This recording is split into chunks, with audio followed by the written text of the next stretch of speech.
I'm not a perfect zero waster or eco swapper and probably will never be one, at least in my current life circumstances. Born in the USSR and raised in post-Soviet Russia, I learned how to save plastic bags and reuse everything that is reusable since very early age, and it was not out of environmentalism, but out of scarcity.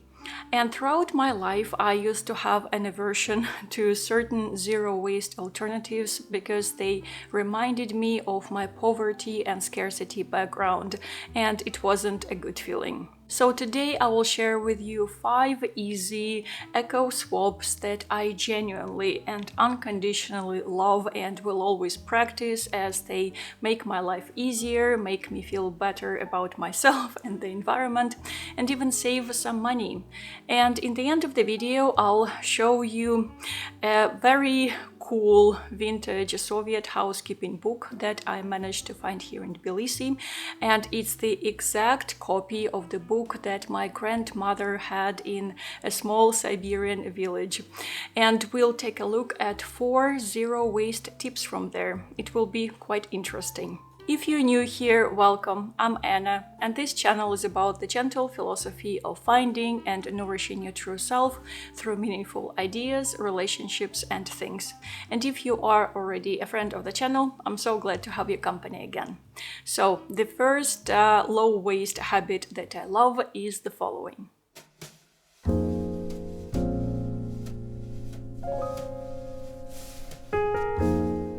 The reality is that buying plastic-free is not available always and everywhere and for everyone, so currently I cannot completely avoid it, just like many other people. There's a plastic collection container right by our building, and there we regularly bring plastic waste that we collect, while some of the packaging gets an alternative, a second life. We live on the outskirts of Tbilisi with not much diversity of bakeries, just traditional Georgian ones with just white bread option. So whenever I want to have some rye bread, I have to go to a supermarket and choose between the options that are always packaged in plastic. And I save that packaging to reuse it instead of food containers or to pack sandwiches or store homemade bread. I also have different ribbons and decorative elements from when we have flowers at home, and then use those for my creative projects or for wrapping occasional gifts. This kind of thinking is burnt into my mind somehow. I always figure out how I can reuse this or that thing instead of just throwing it away. But I have to stop myself oftentimes because there is a very fine line between reusing the used and hoarding the used.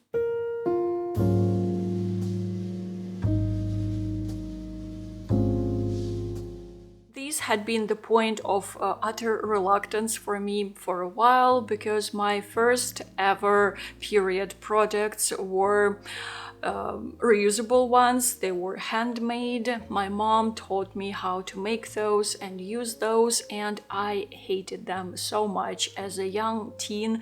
That was a traumatizing experience, and that's why I hesitated for so long to try any modern reusable period and in-between period products. I thought, how can it be a progressive and advanced type of care if I tried it before and it complicated my life so much? But I knew so little about modern technologies and materials. And when I finally gave those a try, there was never coming back to disposables for me. Those were life-changing, and of course it requires a little bit more of care and maintenance and time and money also to figure out which exact products work for you. At the moment, I have a period disc and a few reusable pads, and before that I used a cup for almost 7 or 8 years, I don't remember exactly. And yeah, that was a revelation for me, and I'm so glad that I decided to ditch my stereotypical thinking and fears and even kind of a past trauma and give all those a try. When I think how much plastic I'm not wasting, it's just mind-blowing. And of course the health aspect was very important for me, because disposable period and in-between period products are not always 100% safe, and those that are claimed at least to be safe are quite expensive.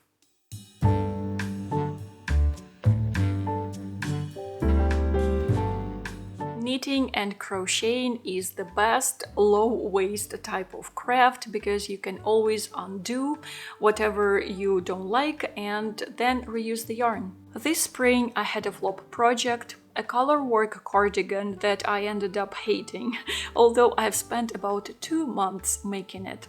So I unraveled it and knitted a sweater that fits me much better. This crochet beret is also a new incarnation of the knitted hat that I didn't like. The purple yarn in this scarf was reused when I unraveled my old knitted hood, and the white yarn is from Brian's unfitting cardigan.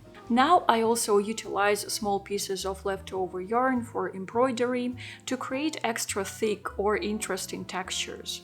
Of course, the type of yarn matters here. For example, fluffy yarn is very tricky to unravel, as it can become thin and not that fluffy anymore. But such yarn types as cotton, linen, merino, or silk can be reused over and over again.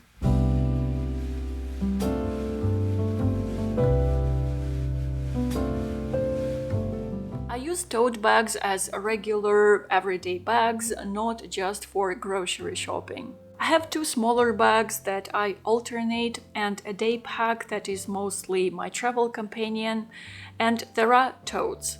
At the moment, Brian and I have about 8 totes, and the oldest is 6 years old and is a bit torn, but I almost like it because it has character. This one was handmade and hand-printed by me. Others were from a cool bookstore in Belgrade, and this one has the collage print that I've made about 2 years ago. They all have a story and are used relentlessly. I usually carry 1 bigger tote bag and 2 smaller ones inside whenever I go out and for whatever reason, running errands in the city or going to the store. I don't think that I will ever want or need a regular everyday bag other than a tote, because it would be heavier, bulkier, and less versatile, at least for me. I often look like a tote woman because I have several bags hanging on me with different stuff, but I don't mind it. It's much more convenient for me to carry all those bags on my shoulders rather than having plastic bags in my hands.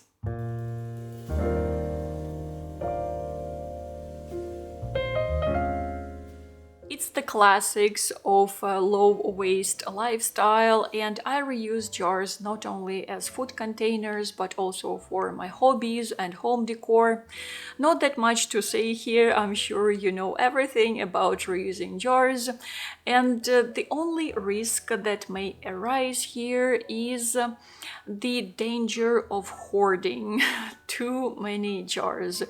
Because very often jar collectors face the problem of jar overflow. Also, interestingly, here in Georgian food markets, people usually sell their handmade sauces in all kinds of reused jars and bottles.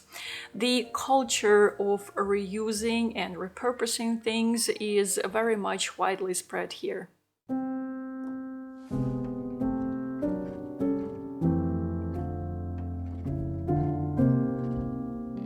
And And now, as I promised, let me show you this gem that I have recently found in a used bookstore here in Tbilisi. I've been wanting to find a vintage Soviet cookbook or a housekeeping book similar to, or the same as my mother used to have. Unfortunately, I had to leave all those beloved books of mine back in my Siberian hometown, and something's telling me I will never get to have them back. So that's why I was thinking that at least while I'm here and there is such a variety of vintage Soviet stuff, I should try and look for some books that I would love to have and to keep and to ship to our final destination.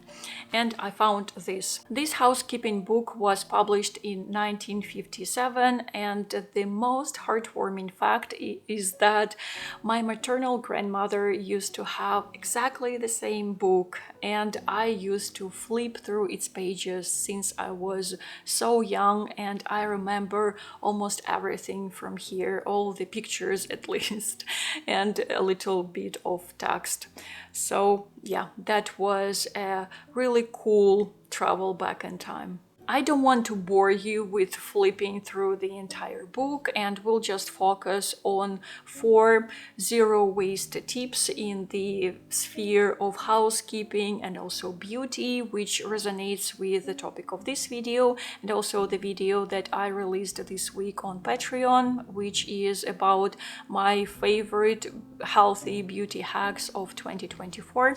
If you want to check it out and join the Patreon community, the link will be down below. The book was initially targeted at countryside households, and that's why it has a lot of information on how to organize life in a cottage, how to garden, take care of livestock, etc. But it also contains chapters with tips and recommendations for health, beauty, upbringing of children, sewing, knitting, mending, cleaning, etc. Of course, it's very peculiar and still has a Soviet formal kind of language. I think you know what I mean. But overall, it's quite neutral. It's crazy how I remember almost every page from here. So the first tip is about skincare, and this is what authors suggest. Washing your face with a crumb of rye bread can improve the skin. Soak the bread in water and apply the resulting mushy mass on the face. Leave it for 2 to 3 minutes, then rinse off with water. I've never done anything like that before, and now I'm kind of tempted to try when I have some leftover rye bread. I don't think it can potentially ruin my skin, but it will be curious to see the result. And the second tip is all about hair care and milk that has gone bad. Dry hair should be washed less often. Instead of soap, use sour milk. Apply it generously on the hair and scalp, leave for 5 to 10 minutes, and then thoroughly rinse everything with warm water.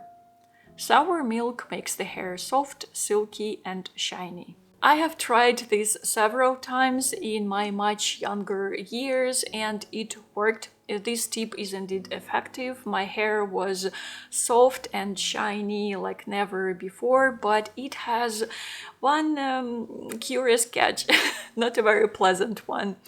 It's the smell that never goes away and lasts for days. I mean, eventually it goes away, but it requires several washes of your hair. So please be aware of that if you decide to give this tip a try. The next tip is about unraveling old knitted items and preparing the yarn for reuse.